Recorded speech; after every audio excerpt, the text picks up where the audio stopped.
नमस्कार सर, स्वागत है आपका हमारे चैनल पाथलेस फिलॉसफी पर। आज हम फिर से लाए हैं लाओ से की कहानी। ये कहानी एक तीरंदाज की है। एक तीरंदाज की कथा सुनने से पहले अपने भीतर झांकिए। हम सब के भीतर एक तीरंदाज बैठा है।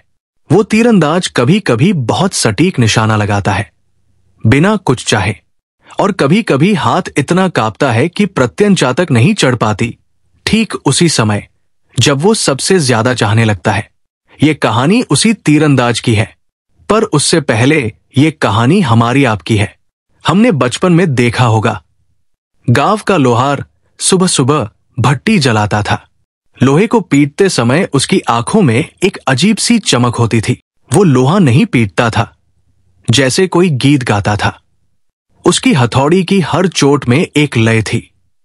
दिन भर की कमाई से शाम को 2 रोटी, थोड़ी दाल और बच्चों के लिए गुड़ आ जाता। वो थकता अवश्य था, पर उसकी थकान में एक गहरा सुकून होता था।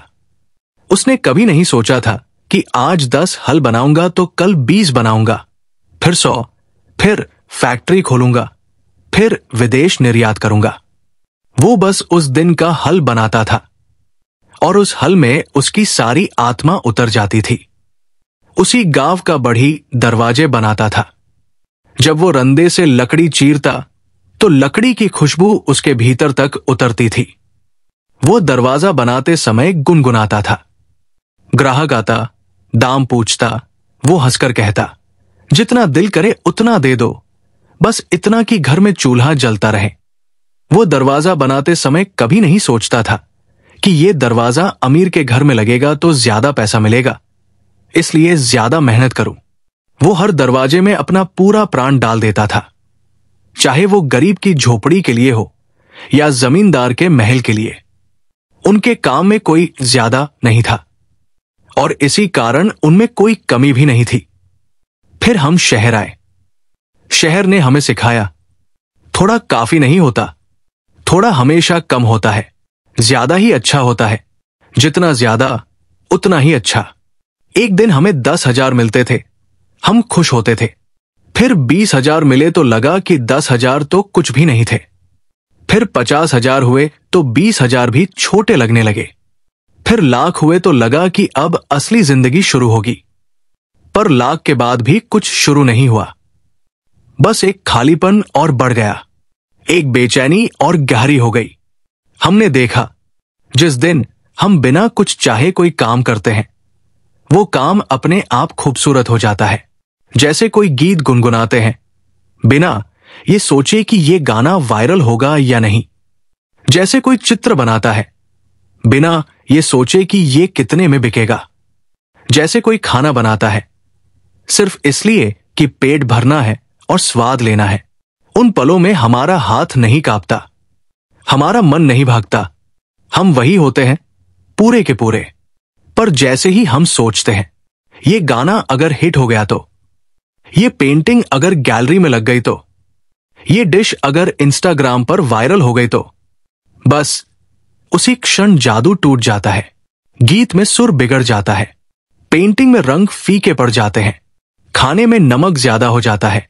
क्योंकि अब हम काम नहीं कर रहे होते, हम काम से कुछ पाने की कोशिश कर रहे होते हैं, और पाने की कोशिश में हम काम को खो देते हैं, और काम खोकर हम खुद को खो देते हैं।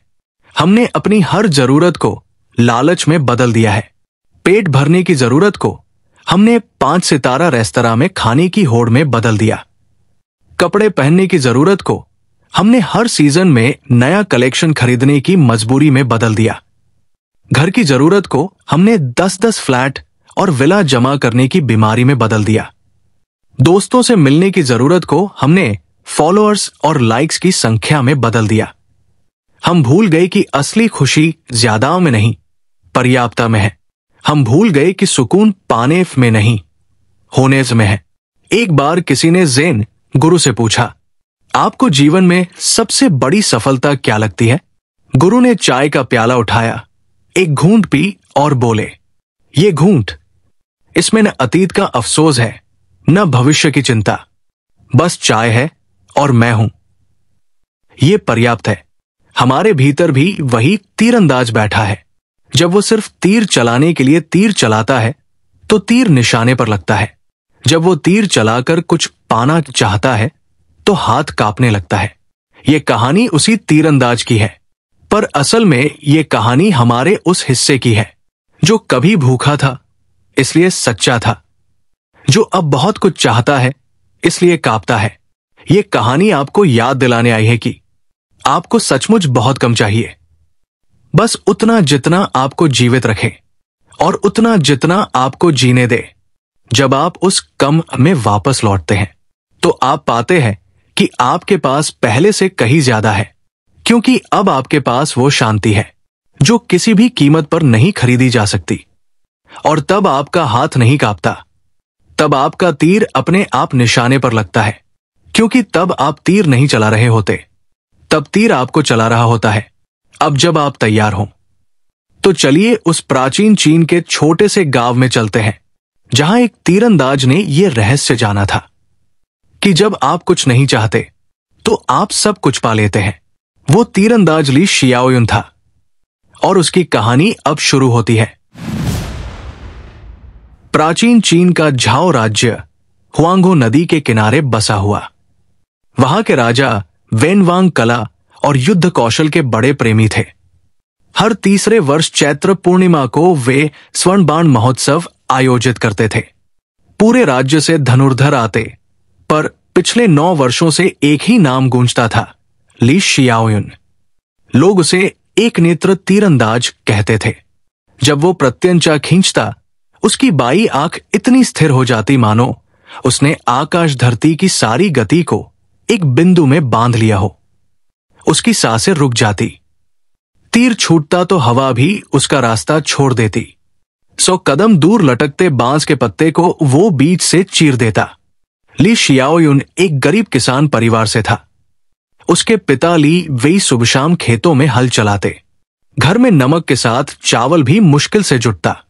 जब पहली बार उसने स्वर्ण बाण महोत्सव में हिस्सा लिया और 10 तायल चांदी जीते तो उस रात पूरे गांव में लालटेन जल उठे। दूसरी बार 15 तायल मिले तो मां ने कहा, अब तेरी छोटी बहन मेलिंग की शादी हो जाएगी। तीसरी बार 20 तायल मिले तो पिता ने कहा, अब हम अपना छोटा सा मकान बना लेंगे। हर बार ली शियाओयुन का तीर पहले से भी सूक्ष्म जाता। लोग कहते, जब पेट में भूख होती है तभी तीर सच्चा उड़ता है। 10वां वर्ष आया। राजा वेनवांग ने घोषणा की, इस बार विजेता को 500 तायल शुद्ध चांदी, एक सफेद हाथी, 12 उत्तम घोड़े, राजकीय रेशमी वस्त्र और शाही धनुर्धर की उपाधि दी जाएगी। उसकी कांस्य प्रतिमा राजधानी के दक्षिणी द्वार पर स्थापित की जाएगी। पूरे झाओ राज्य में हड़कंप मच गया। 500 तायल चांदी। उस समय एक साधारण किसान परिवार 10 तायल में 3 वर्ष आराम से गुजार लेता था। ली शियाओयुन के गांव में लोग रात रात भर हिसाब लगाने लगे। 500 तायल आए तो कर्ज उतर जाएगा, नया घर बनेगा, मेलिंग की शादी धूमधाम से होगी, बूढ़े पिता हवांग शान पर्वत की तीर्थ यात्रा कराएंगे, बाकी से खेती की नई जमीन खरीद लेंगे। ली शियाओयुन चुपचाप सुनता रहा। रात को जब सब सो गए, वो छप्पर पर चला गया।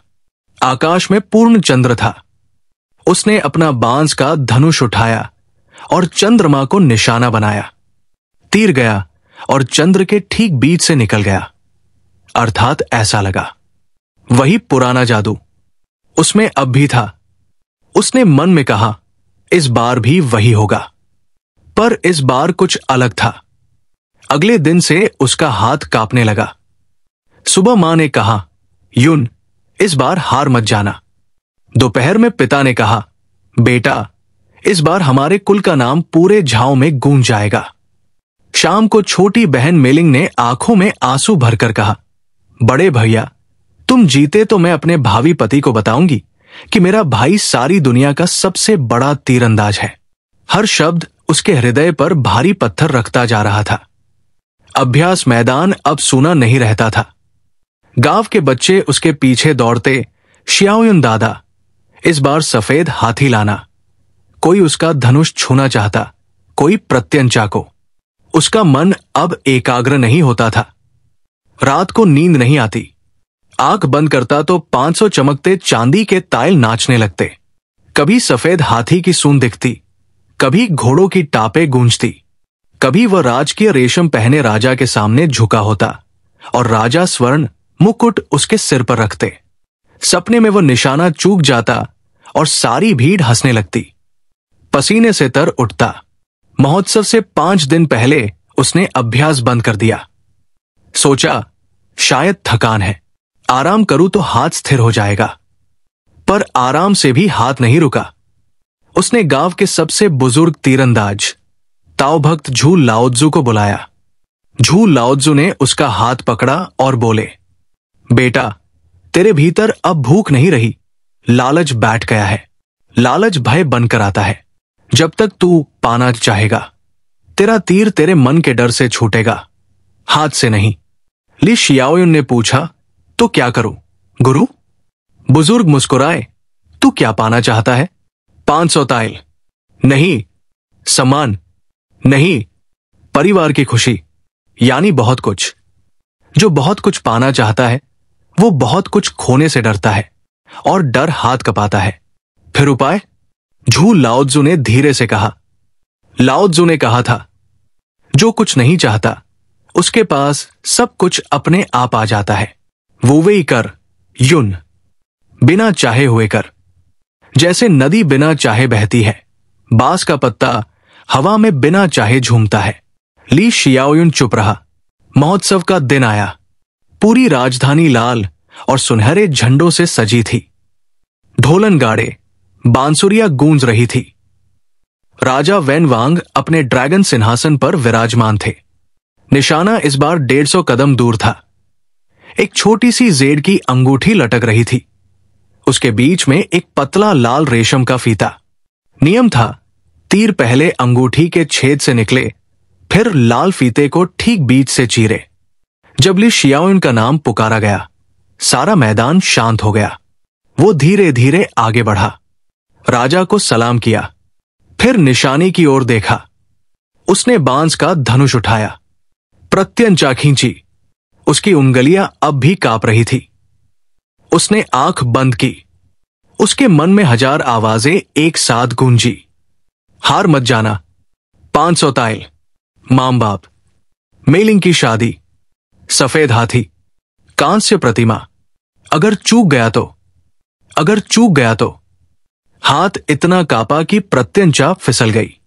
धनुष नीचे गिर पड़ा। सारा मैदान सांस थामे देखता रहा। ली शियाओयुन झुका, धनुष उठाया। फिर उसके चेहरे पर एक विचित्र शांति उतर आई। उसने राजा की ओर मुड़कर हाथ जोड़े और कहा, महाराज, मैं इस बार तीर नहीं चलाऊंगा। भीड़ में हलचल मच गई। राजा चौंके। क्यों शियाओयुन, अस्वस्थ हो? नहीं महाराज, मैं पूर्णतः स्वस्थ हूं। पर आज मुझे ज्ञात हुआ कि जिस दिन मैं कुछ पाने के लिए तीर चलाऊंगा, उस दिन मैं अवश्य चूकूंगा।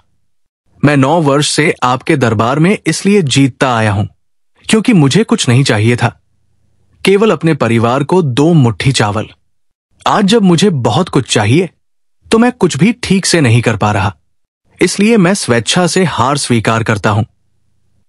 राजा वेनवांग कई क्षण चुप रहे, फिर उनकी आंखों में मुस्कान खेल गई। उन्होंने अपने मंत्री को बुलाया और कहा, ली शियाओयुन को 50 ताइल चांदी और राजकीय रेशमी वस्त्र देकर सम्मानित करो। लोग आश्चर्य में थे।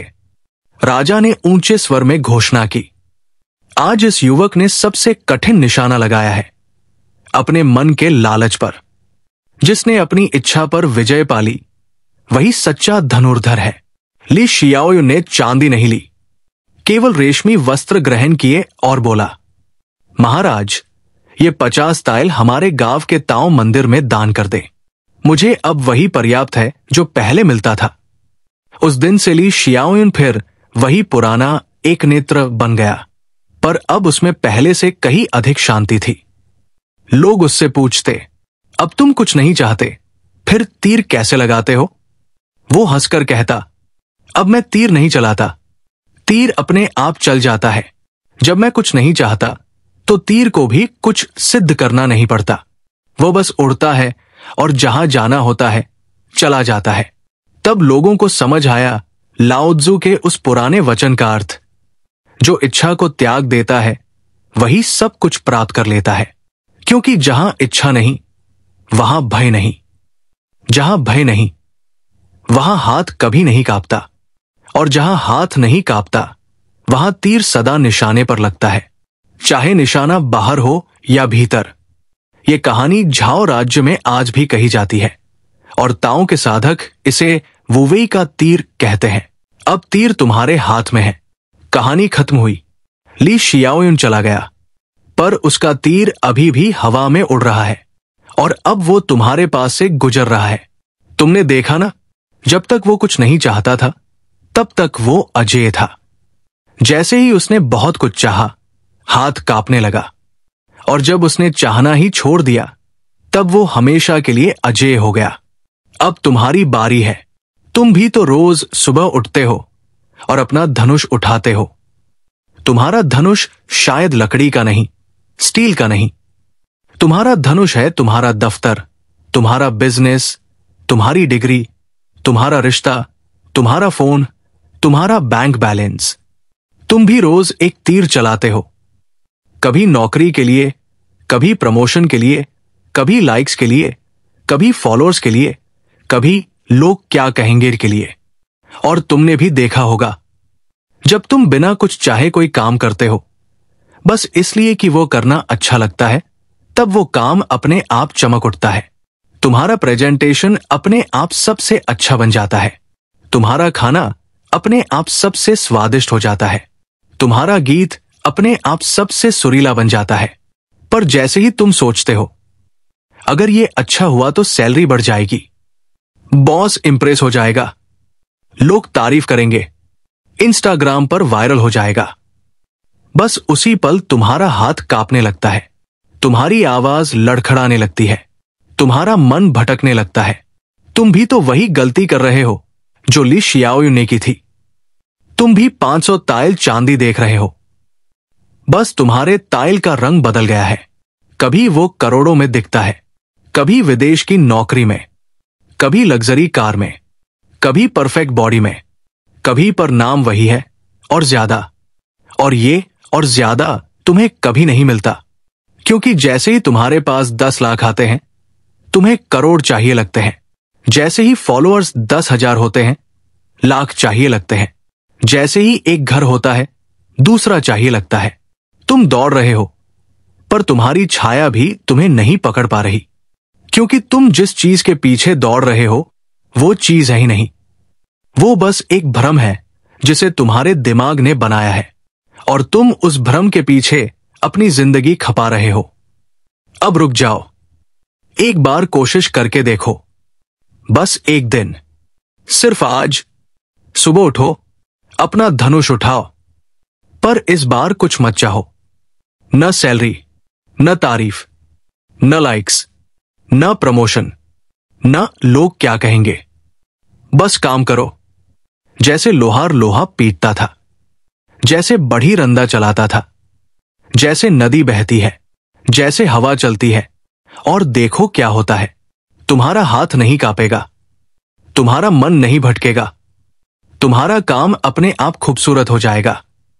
और सबसे बड़ी बात, तुम्हारे भीतर एक ऐसी शांति आएगी जो तुमने कभी किसी लग्जरी कार में, किसी 5 सितारा होटल में, किसी विदेश ट्रिप में नहीं पाई थी। तुम पाओगे कि तुम्हें सचमुच बहुत कम चाहिए।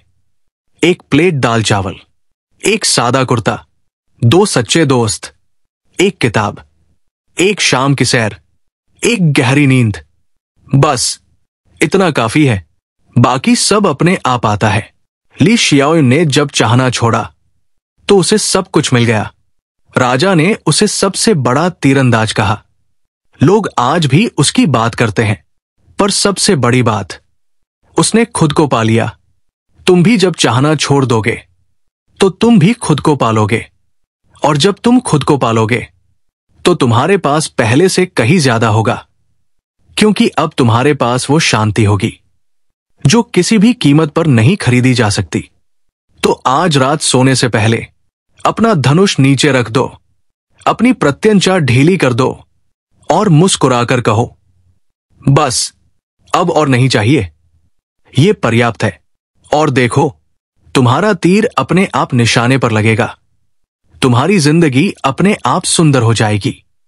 तुम्हारा हर पल अपने आप जीत बन जाएगा, क्योंकि तब तुम तीर नहीं चला रहे होगे, तब तीर तुम्हें चला रहा होगा, तब जीवन तुम्हें जी रहा होगा। और यही वो वही है, यही ताओ है, यही सच्ची जीत है। ली शियाओयुन की कहानी यही खत्म नहीं होती, वो तुम्हारे भीतर शुरू हो रही है। अभी, इस पल, बस एक बार कह दो, आज मैं तीर नहीं चलाऊंगा। और देखो, तुम्हारा सबसे सटीक तीर अभी अभी तुम्हारे भीतर लगा है। धन्यवाद। इस वीडियो में बस इतना ही, मिलते हैं अब अगले वीडियो में। धन्यवाद। आपको हमारे वीडियो पसंद आ रहे हैं तो हमारे चैनल को सब्सक्राइब कर लो और हमारे वीडियो को ज्यादा से ज्यादा शेयर करो।